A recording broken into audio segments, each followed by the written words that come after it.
post ulit tayo kung ano yung mga nagawa ng pamahalaan na maganda.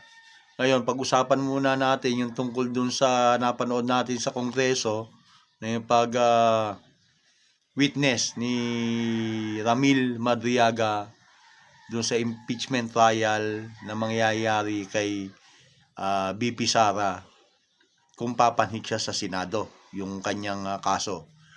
Ang napansin ko lang doon, yung malaking pera na sinabi ni Ramil Madriaga, yung 125 million confidential funds, hindi pala 11 days naubos.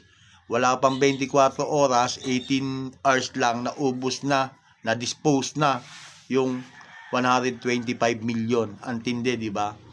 Pero wala pang detalye kasi bawal sa Congress na magtanong nang wala doon sa affidavit na ginawa ni Ramil Madriaga.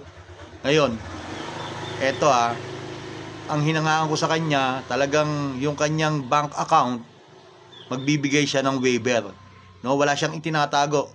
Yung laman ng kanyang bank account na sinabi, magbibigay siya ng waiver para makita natin kung magkano yung pumasok na pera doon sa kanyang bank account.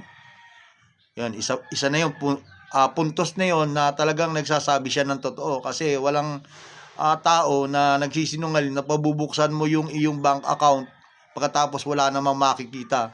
Dito natin makikita kung talagang malaki yung pumasok na pera dun sa kanyang bank account. Daang milyon, ganyan. Malamang lang sa malamang, daang milyon. Eto nga pala, panoorin nyo to at magandang balita ito para sa mga taga Quezon.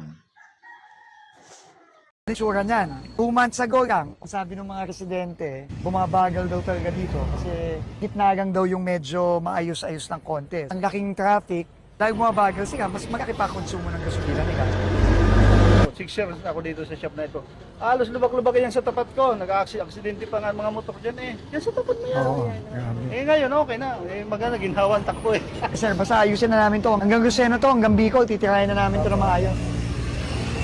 May isang buwan lang, naayos nga to. Ang ganda talaga ng pagkagawa. Kapal ng asfalto, maayos. Talaga makikita mo yung epekto sa biyahe, napakalaki.